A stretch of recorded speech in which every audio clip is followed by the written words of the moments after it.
జగిత్యాలలో రాజకీయం హీట్ ఎక్కింది. నూకపల్లి అర్బన్ కాలనీలో కూల్చివేసిన డబుల్ బెడ్రూమ్ ఇళ్ల అంశం దీనికి పునాదిగా మారింది. కాంగ్రెస్ సీనియర్ నేత T Jeevan Reddy, MLA doctor Sanjay Kumar పరస్పరం విమర్శలు చేసుకోవడం పొలిటికల్ గా హీట్ పెంచింది. లబ్ధిదారుల్లో ఆందోళన మొదలైంది. నేతల వారి మధ్య తమకు న్యాయం జరుగుతుందా అనే ప్రశ్న లేవనెత్తుతున్నారు బాధితులు. Political heat. మాజీ మంత్రి జీవన్ రెడ్డి వర్సెస్ ఎమ్మెల్యే సంజయ్ కుమార్. నూకపల్లి కాలనీపై మాటల యుద్ధం. జగిత్యాలలో డబుల్ బెడ్రూమ్ ఇళ్ల నిర్మాణానికి రాజకీయ రంగు పులుముకుంది. 2008లో అప్పటి మంత్రి జీవన్ రెడ్డి 4000 ఇళ్ల నిర్మాణాలను చేపట్టారు. 1611 ఇళ్లకు నిధులు మంజూరు చేసింది ప్రభుత్వం. వాటిలో కొన్ని నిర్మాణాలు పూర్తయ్యాయి. మరికొన్నింటిని బేస్మెంట్, గోడల దశలో వదిలేశారు.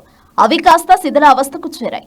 అదే ప్రాంతంలో గత బీఆర్ఎస్ ప్రభుత్వం 4250 డబుల్ బెడ్రూమ్ ఇళ్ల నిర్మాణం చేపట్టి లబ్ధిదారులకు పంపిణీ చేశారు. అయితే భారీ స్థాయిలో నిర్మించిన ఇళ్ల మధ్యలో స్కూల్, ఆసుపత్రి, పోలీస్ స్టేషన్, కమ్యూనిటీ హాళ్లు నిర్మించేందుకు బేస్మెంట్ స్థాయిలో ఉన్న 75 ఇళ్లను అధికారులు తొలగించారు. దీంతో ఇక్కడ రగడ మొదలైంది.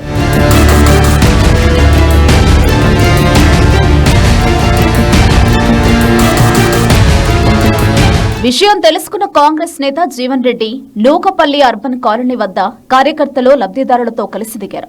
లబ్ధిదారులకు ఇళ్ల పట్టాలిచ్చి ఎలా కూలుస్తారని ఆగ్రహం వ్యక్తం చేశారు. బాధితులతో మాట్లాడిన జీవన్ రెడ్డి న్యాయం చేస్తానని హామీ ఇచ్చారు. ఇళ్లను మంజూరు చేస్తామని కలెక్టర్ భరోసా ఇవ్వడంతో అక్కడి నుంచి ఆయన వెళ్లిపోయారు.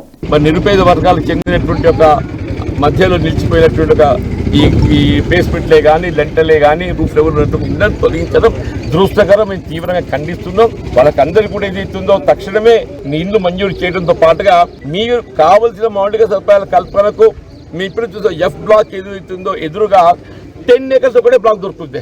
దీనిపై జగిత్యాల ఎమ్మెల్యే డాక్టర్ సంజయ్ కుమార్ వివరణ ఇచ్చారు. పేదలకు తాను వ్యతిరేకం కాదని చెప్పారు. పోలీస్ స్టేషన్, ఆసుపత్రి, పాఠశాల నిర్మాణం చేపట్టేందుకే వాటిని తొలగించామన్నారు సంజయ్. లబ్ధిదారులకు డబుల్ బెడ్రూమ్ ఇళ్లను మంజూరు చేస్తామని చెప్పారు సంజయ్. మరోవైపు అర్హులందరికీ ఇళ్లను అందజేస్తామని కలెక్టర్ హామీ ఇచ్చారు. పేదవాళ్ళది నష్టం జరగద్దు అని చెప్పి పేదవాళ్ళు అన్ని వర్గాల వారితో గెలిచిన నేను తప్పకుండా ఆ రకంగా ఆలోచిస్తా. అలా నా స్వార్థం ఏం లేదు. పేదవాళ్ళకు అన్ని వసతులు చేయాలని చెప్పి మరి గతంలో తీసుకురాలేదు, నేను తీసుకొచ్చిన. రాజకీయం వదిలి తమకు న్యాయం చేయాలని లబ్ధిదారులు కోరుతున్నారు.